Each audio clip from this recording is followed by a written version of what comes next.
She only wanted to save her father, but the wild Texas plains had other plans. When a fearless Comanche leader crosses her path, their worlds collide in ways neither of them could have foreseen. Thank you so much for watching and for all your comments. Let me know at the end if you liked the story and where you're watching from and why you're following this. The golden sun hung low over the dusty plains of Texas, casting long shadows across the barren landscape. The year was 1875, and the once mighty Comanche nation had been forced onto reservations, their power diminished but their spirit unbroken. Among them was Quanah Parker, known to the white settlers as the Comanche King, a half-white, half-Comanche warrior whose reputation preceded him wherever he went. Quana sat tall on his painted horse at the edge of the reservation, his dark eyes scanning the horizon. The wind carried the scent of sage and dust, familiar smells that reminded him of freedom. He wore a mixture of traditional Comanche garments and white man's clothes, a physical representation of his divided heritage. "We should head back before the soldiers come looking," said his companion, a fellow warrior named Running Bear. Quanah's jaw tightened. Let them look. This land was ours before they drew their invisible lines. 20 miles away, in the small settlement of Willow Creek, 19-year-old Sarah Mitchell wiped sweat from her brow as she hauled water from the well to the modest farmhouse she shared with her ailing father. Her mother had died of fever 3 winters ago, leaving Sarah to care for both her father and their struggling farm. "Sarah," her father called weakly from inside. "Is that you?" "Yes, Pa," she answered, setting the bucket down and hurrying inside. The one-room cabin was sparsely furnished but clean. Her father lay on his bed, his face pale and drawn with pain. "How are you feeling today?" she asked, placing a cool hand on his forehead. "Same as yesterday," he replied with a weak smile. "The doctor's medicine isn't helping much." Sarah bit her lip. The doctor had been clear. Her father needed a special medicine that could only be found in Fort Worth, a journey that would take days. They couldn't afford to hire someone to get it, and her father couldn't travel. "I've been thinking," she said slowly. "I should go to Fort Worth myself." Her father's eyes widened. "Absolutely not. It's too dangerous for a young woman alone. The trail passes near Comanche territory." "But Pa, without that medicine." She let the sentence hang in the air between them. That night, as her father slept fitfully, Sarah made her decision. She would leave at first light, taking their only horse and what little money they had saved. The journey would be perilous, but she saw no alternative. Dawn broke cold and clear as Sarah saddled her horse, a gentle mare named Penny. She had packed lightly, some dried meat, a canteen of water, a small pouch of coins, and her mother's old revolver, though she'd never fired it. "I'll be back in a week, Pa," she whispered to her sleeping father, placing a kiss on his forehead. "I promise." The first day of travel passed uneventfully, the familiar landscape gradually giving way to wilder territory. Sarah made camp as the sun began to set, tethering Penny to a nearby tree and building a small fire. The night sounds of the prairie, coyotes howling in the distance, the rustle of nocturnal creatures, kept her alert and anxious. Just a few more days, she told herself, wrapping her shawl tighter around her shoulders. Morning came with an unwelcome surprise. As Sarah prepared to continue her journey, she spotted dust clouds on the horizon, riders approaching fast. Her heart raced as she quickly gathered her belongings, but it was too late to flee. Within minutes, she found herself surrounded by 5 Comanche warriors, their faces stern and unreadable. At their center was a man unlike the others, taller, with features that hinted at mixed blood. His presence commanded respect, and Sarah instantly knew who he was.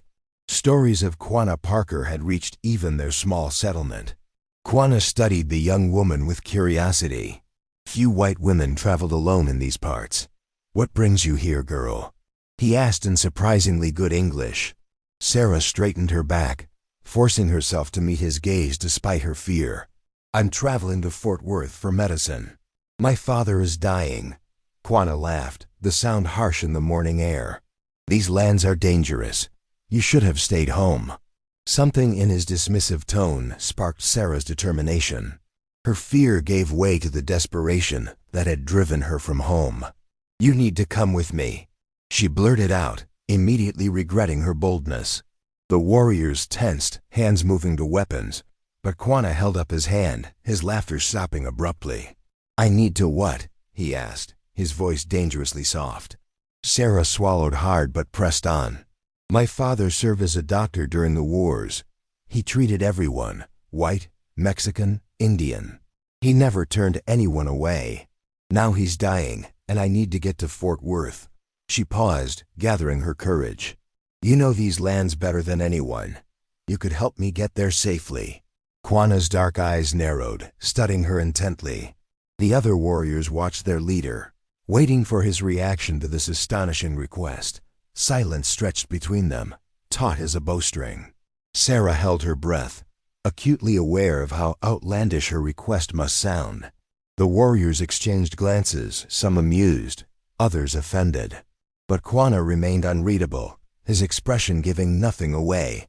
"What is your name?" he finally asked. "Sarah Mitchell," she replied, her voice steadier than she felt. Quana dismounted in one fluid motion, towering over her.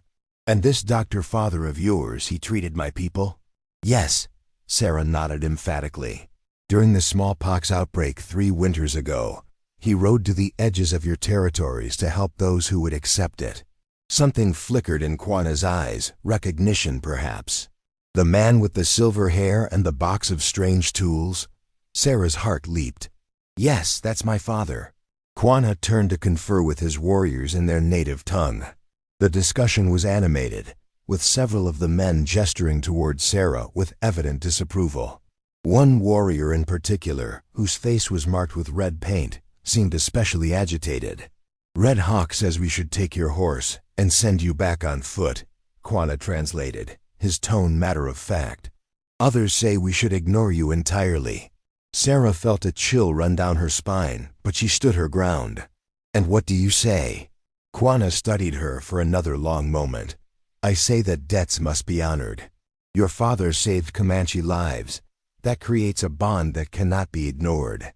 He turned to his warriors and spoke firmly. Their protests died away, the Red Hawk's scowl deepened. "I will take you as far as the trading post at Broken Creek," Quana declared. "From there, you can find a white man's wagon to Fort Worth." Relief flooded through Sarah, making her knees weak. "Thank you," she breathed. "Do not thank me yet," Quana warned. "The journey will not be easy, and my warriors will not accompany us. It will be safer to travel as two rather than a war party that might attract attention." "Why would you go alone?" Sarah asked, confused by this unexpected development. "Because I have business at Broken Creek as well," he replied cryptically. "We leave now. Stay close and do exactly as I say." They rode out within minutes, Sarah on Penny and Quana on his painted stallion. The other warriors disappeared back into the prairie, melting away like shadows. Red Hawk was the last to leave, casting a final suspicious glance at Sarah before galloping away. As they rode, the landscape gradually changed, the flat plains giving way to gentle rolling hills dotted with mesquite and oak. They traveled in silence for hours, the rhythmic sound of hoofbeats and the occasional call of a hawk the only interruptions. "How did a man like you learn to speak English so well?" Sarah finally ventured, unable to bear the silence any longer. Quana's mouth twisted in what might have been a smile. "My mother was white, captured as a child, raised Comanche. She taught me some words. I learned more through trading and from the missionaries who came to save our souls." Sarah processed this surprising information. "I've heard stories about you, but they never mentioned." "White men tell stories that suit them," Quana interrupted. "They prefer to see me as only Comanche. It makes their fear simpler." They made camp as twilight descended, finding shelter in a small grove of trees near a creek. Quana built a small, nearly smokeless fire with practiced efficiency while Sarah tended to the horses. "We should reach Broken Creek by midday tomorrow," Quana said as they ate a simple meal of dried meat and hardtack that Sarah had brought. "The trading post is run by a man named Johnston. He is fair for a white man." Sarah nodded, watching Quana across the flickering flames. "May I ask why you're really helping me?" "It can't just be because of my father."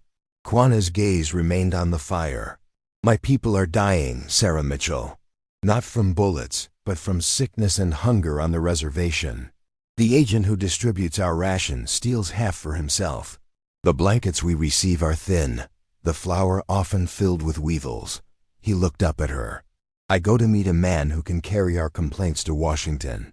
"I didn't know," Sarah admitted, feeling a pang of shame for her ignorance. "Few do. Few care to know." There was no bitterness in his voice, only resignation. They fell silent again, but it was a different kind of silence now, less strained, more contemplative.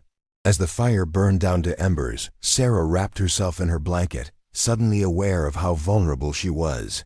Yet strangely, she felt safer with this Comanche warrior than she would have traveling alone. "Sleep," Quana said, as if reading her thoughts. "I will keep watch.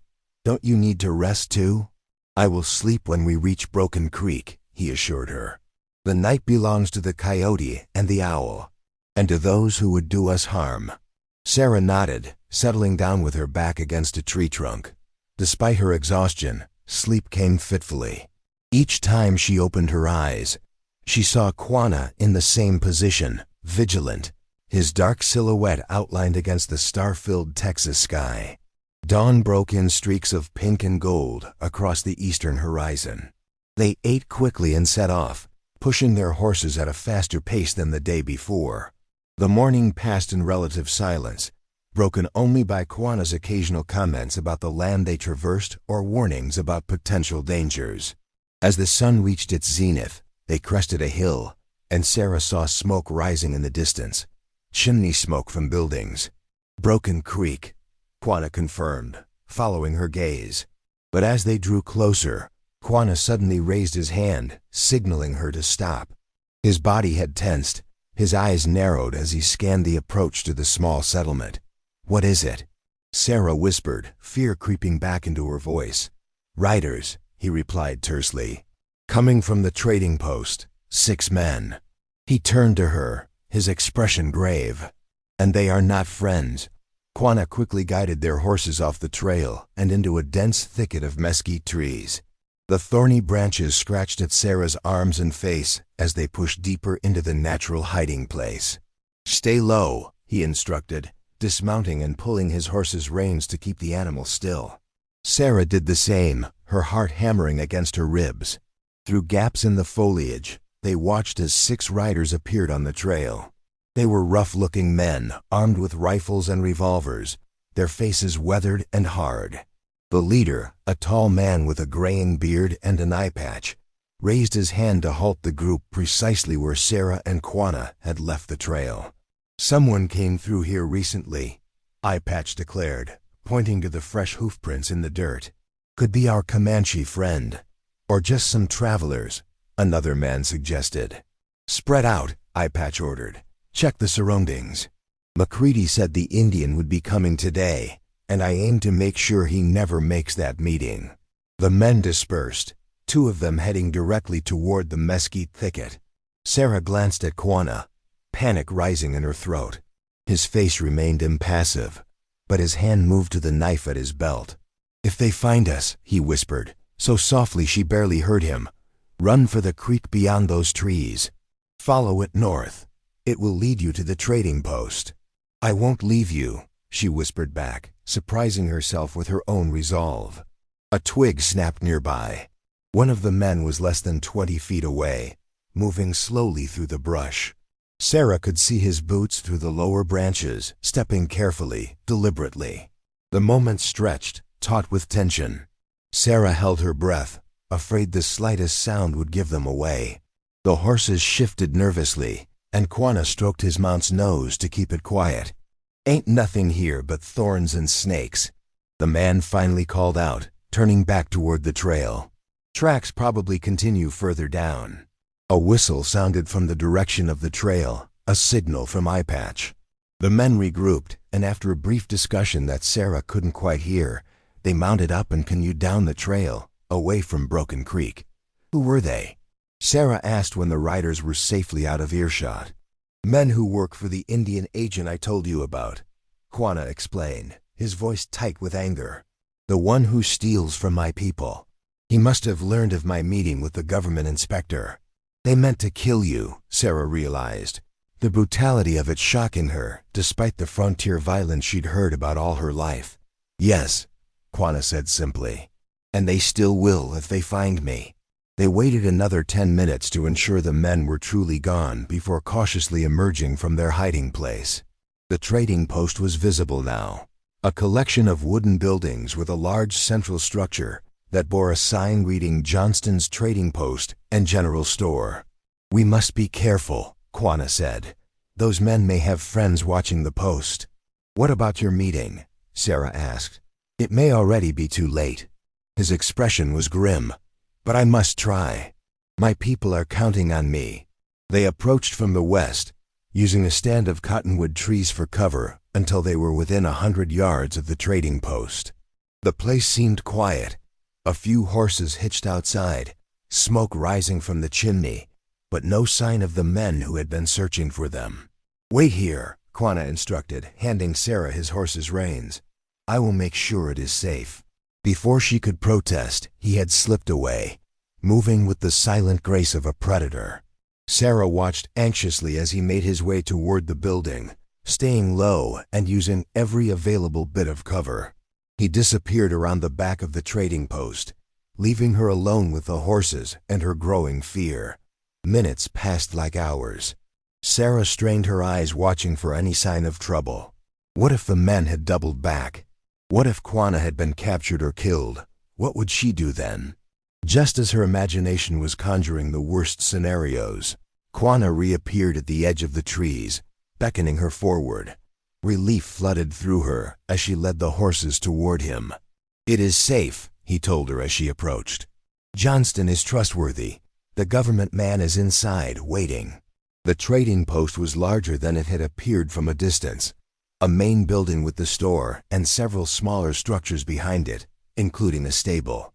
Johnston himself was a surprise to Sarah, a burly man with a full beard and kind eyes that crinkled when he smiled. Miss Mitchell, he greeted her warmly when Quana introduced them. Any friend of Quana's is welcome here. Though I must say, you've chosen dangerous traveling companions. It was necessity, not choice, she replied, finding herself oddly defensive of Quana. Johnston nodded understandingly. Well, you're safe now. There's a wagon leaving for Fort Worth tomorrow morning. You can join them. Tomorrow? Sarah's heart sank. I need to get there as soon as possible. My father, I'm afraid that's the earliest, Johnston said apologetically. The roads aren't safe for solo travelers, especially with Hanson's men about. He glanced meaningfully at Quana. Quana had already moved to the back of the store, where a thin man in a suit stood waiting. They began speaking in low, urgent tones, the government inspector taking notes as Quana spoke. Johnston offered Sarah a chair and a cup of coffee, which she accepted gratefully. From her seat, she could hear fragments of Quana's conversation, mentions of missing supplies, children with empty bellies, promises broken by the government. He's fighting a losing battle, Johnston commented, following her gaze. The inspector's a good man, but his reports disappear into drawers in Washington. Meanwhile, agents like Hanson get rich selling government supplies meant for the reservations. It's not right, Sarah said, thinking of Quana's people suffering while men like Eye Patch hunted down those who dared to speak out. Johnston's expression softened. No, it's not. But that's the way of things out here. He paused. You should rest. There's a small room in the back where women travelers can sleep safely. You've had a long journey. Sarah wanted to argue that she wasn't tired, but exhaustion was already settling into her bones.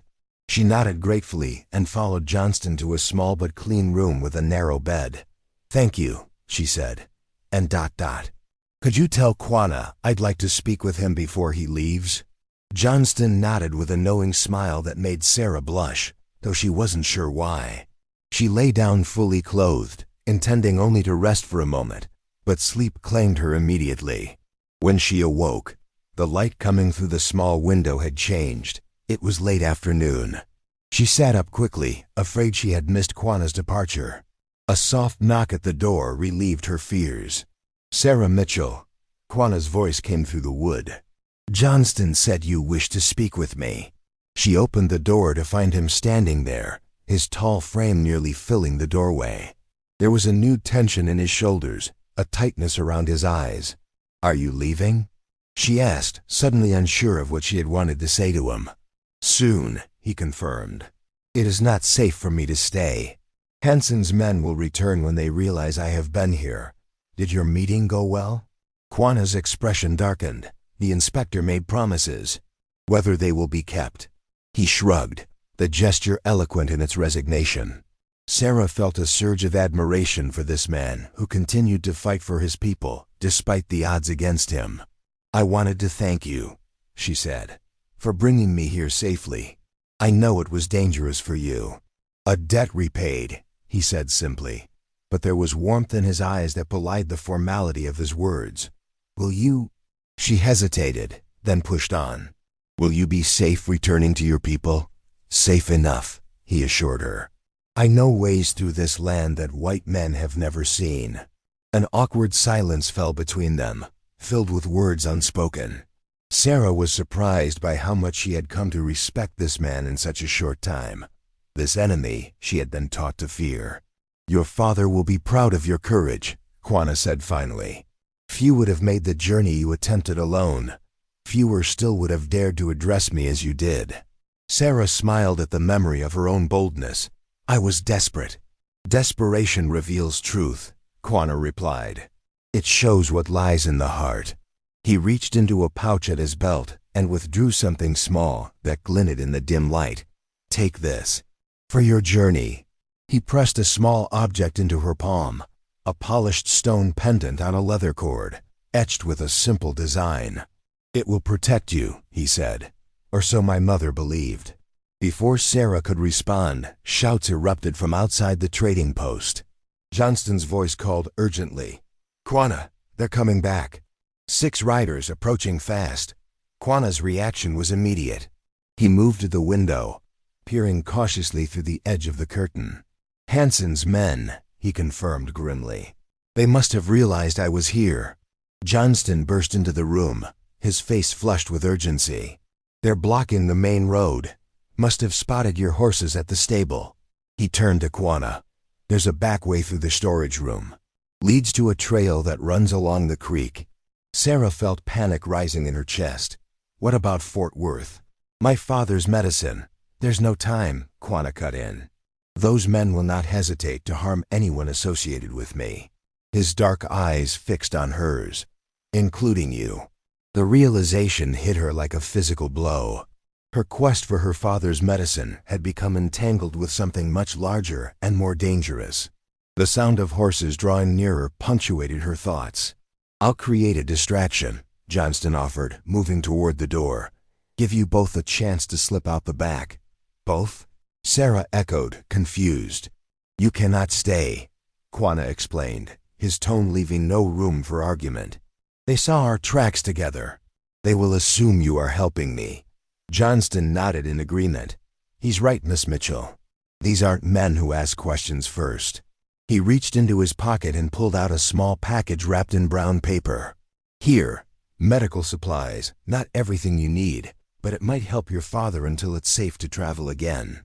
Sarah took the package numbly, her mind racing. "But how will I get home?" "The journey took days."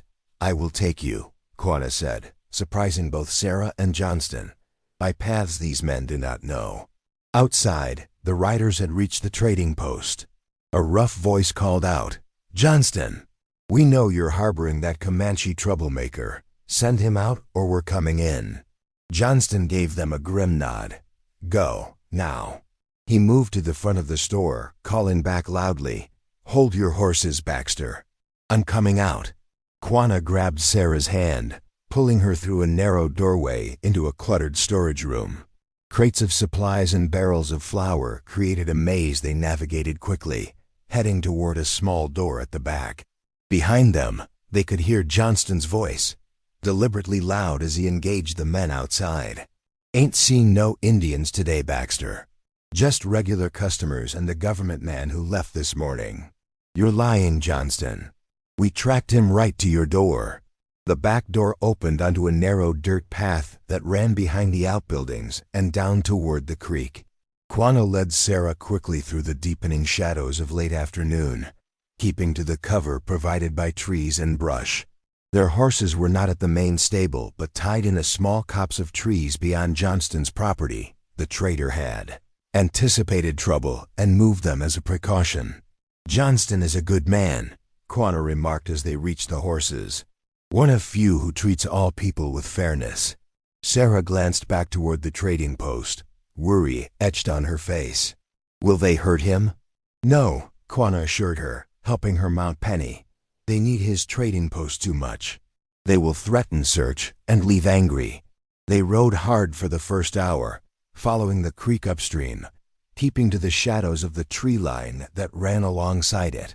Quana set a punishing pace, clearly intent on putting as much distance as possible between them and their pursuers.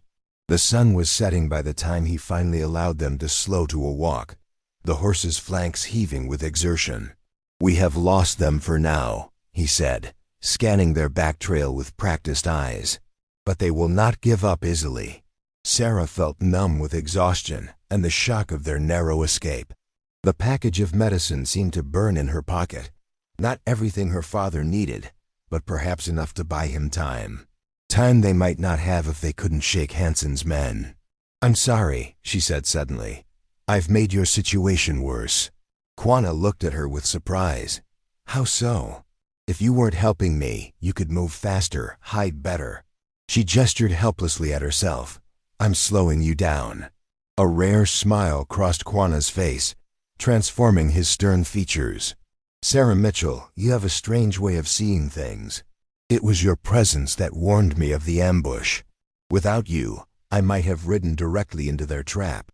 His words warmed her despite her fatigue.